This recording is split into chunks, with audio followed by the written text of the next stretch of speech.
माँ बाप बराए फरोख्त। एक अखबार में एक इश्तिहार शाया हुआ। बूढ़े माँ बाप को 10,000 यूरो में फ़रोख्त कर रहा हूँ। मेरे वालिद की उम्र 90 साल है। इन्हें भूलने की बीमारी है। मेरी माँ की उम्र 80 साल है और वो भी सिर्फ मदद से ही अपना काम सरअंजाम दे सकती हैं। इस इश्तिहार को देख कर लोगों ने कई दिनों तक बहस की। किसी ने कहा ये कैसी बेगैरती है, किसी ने कहा हुकूमत इन पर कार्रवाई क्यों नहीं करती। कुछ ने तो ये कहा या अल्लाह ये तो गुनाह है, और कुछ ने कहा ये तो पागलपन है, इतने पैसे देकर कौन किसी को ख़रीदता है। ये इश्तिहार एक ऐसे जोड़े ने भी देखा जिनके अपने वालिदैन काफ़ी पहले वफ़ात पा चुके थे। इन्होंने फ़ैसला किया कि बराए फ़रोख्त बूढ़े वालिदैन को ख़रीद कर इनकी खिदमत करेंगे। इन्होंने मांगी गई रकम बैंक के ज़रिए ट्रांसफ़र की, फिर दिए गए पते पर पहुँचे ताकि इन बुज़ुर्गों को अपने साथ ले जाएं। पता एक अजीम आलीशान हवेली का निकला। वो हैरत से इसे देखते ही रह गए। दरवाज़ा खुला। एक खुशहाल और बावकार बुज़ुर्ग इनका इस्तकबाल करने आए। इस जोड़े ने कहा हम उन बूढ़े माँ बाप को लेने आए हैं जिनका इश्तिहार आपने दिया था। रकम भी आपके अकाउंट में ट्रांसफ़र कर चुके हैं। वो बुज़ुर्ग मुस्कुराए और कहा खुश आमदीद, खुश आमदीद। लेकिन क्या आप मुझे ये बता सकते हैं कि आपने इन दो बूढ़ों के लिए इतनी बड़ी रकम क्यों दी? बुज़ुर्ग ने इनसे पूछा। आपको सिर्फ इनसे मसले, परेशानियाँ और तीमारदारी की जिम्मेदारियाँ ही मिलेंगी। ये जानते हुए भी आपने इतनी बड़ी रकम क्यों अदा की? नौजवान जोड़े ने एक दूसरे की तरफ देखा और मुस्कुराए और फिर जवाब दिया हम दोनों बचपन में ही अपने वालिदैन से जुदा हो गए थे। कम उम्री में इनके बगैर ज़िंदगी गुजारना पड़ी। हमें इनकी बहुत याद आती है। हमारे दो बच्चे हैं। वो नाना नानी, दादा दादी की बहुत कमी महसूस करते हैं। हम चाहते हैं कि वो इनकी गोद में बैठें, इनके साथ वक्त गुजारें, इनके साथ इनसे कहानियाँ सुनें, इनके साथ खाना खाएं, इनके साथ खेलें और इनके साथ सो जाएं। हम चाहते हैं कि वो ऐसे बुज़ुर्गों के साथ परवरिश पाएँ जिनसे वो अदब व एहतराम सीखें। ये सुनकर बुज़ुर्ग आदमी ने अपनी बीवी को आवाज़ लगाई।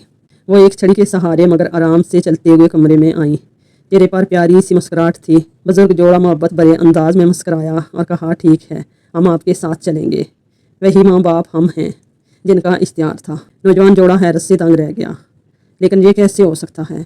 इश्तिहार में तो लिखा था कि आपको फ़रोख्त करने वाले मजबूर और लाचार और ज़रूरतमंद लोग हैं, मगर आप तो बिल्कुल वैसे नहीं लगते। बूढ़े जोड़े ने एक दूसरे की तरफ देखा और फिर मुस्कुराए, और फिर खातून ने तजस्सुस से इनसे कहा हमने बहुत मोहब्बत और समझदारी के साथ ज़िंदगी गुजारी है, मेहनत की कमाई की है और ये आलीशान महल बनाया है, और किस्मत ने हमें औलाद नहीं दी, और हम चाह रहे थे कि ये हमारी दौलत, ये हमारी कमाई किसी अच्छे इंसान के हाथ जाए, लेकिन हमें ये नहीं मालूम था कि वो कैसे तलाश करें। तब ये इश्तिहार देने का ख्याल आया। अब हम बहुत खुश हैं। हमारा माल सही हाथों में जा रहा है। फिर मुस्कुरा कर कहा मोहब्बत और खलूस कभी ज़ाया नहीं जाता। ये न सिर्फ लेने वाले के लिए कीमती होता है बल्कि देने वाले के दिल को भी माला माल कर देता है। मोहब्बत और खलूस ज़रूरी है। वालिदैन का घर सिर्फ यही वो घर है जहां आप जब जी चाहें बगैर किसी दावत के जा सकते हैं। सिर्फ यही वो घर है जहां आप दरवाजे में चाबी लगाकर बराह रास्त घर के अंदर दाखिल हो सकते हैं। सिर्फ यही वो घर है जहां मोहब्बत भरी निगाहें इस वक्त तक दरवाजे पर लगी रहती हैं जब तक आप इनको नजर न आ जाएं।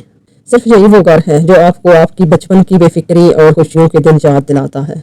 सिर्फ यही वो घर है जहां आपकी मौजूदगी और माँ बाप के चेहरे पर मोहब्बत की नज़र डालना बाइस बरकत है और उनसे गुफ्तगू करना एजाज़ की बात है। सिर्फ यही वो घर है जहाँ आप कुछ दिन ना जाएं तो इस घर के मकीनों के दिल मुरझा से जाते हैं, वो उदास हो जाते हैं। सिर्फ यही वो घर है जहाँ का दस्तरखान खालिस मोहब्बतों से भरपूर और हर किस्म की मुनाफकत से पाक है। सिर्फ यही वो घर है कि अगर खाने का वक्त हो जाए और आप खाना ना खाएं तो इस घर के मकीनों के दिल टूट से जाते हैं और वो नाराज़ हो जाते हैं। सिर्फ यही वो घर है जहाँ आपको हर किस्म की खुशियाँ और कह के मुयस्सर हैं। आप भी इन घरों की अहमियत को पहचानें कबल इसके कि बहुत देर हो जाए। वो लोग बहुत खुशकिस्मत होते हैं जिनके घर वालिदैन के घर के बीवी का खर्च, बीवी को खर्चा देना क्यों ज़रूरी है? क्योंकि अल्लाह ताला फरमाता है कि तुम पर फ़र्ज़ है कि अपनी हैसियत के मुताबिक बीवी को खर्च लाजमी दो। बीवी का खर्चा देना एहसान नहीं, ये तुम्हारा फ़र्ज़ है, और फ़र्ज़ में कोताही का हिसाब दुनिया में भी होगा और आखिरत में भी होगा। बीवी सिर्फ जिस्मानी ज़रूरत नहीं, इसकी इज़्ज़त, ज़रूरत, खर्चा, इलाज, ये सब तुम्हारी ज़िम्मेदारी है। और जो मर्द ये ज़िम्मेदारी नहीं निभाता वो ना मर्द है ना शोर है। बीवी को देना सदका नहीं बल्कि तुम्हारी कमाई का सबसे अफजल खर्च वही है जो तुम अपनी बीवी और बच्चों पर करो। बीवी को हर महीने इज्जत से खर्चा देना सिर्फ पैसों की बात नहीं, ये एहसास है कि तुम अकेली नहीं हो, तुम्हारा शोर तुम्हारे साथ।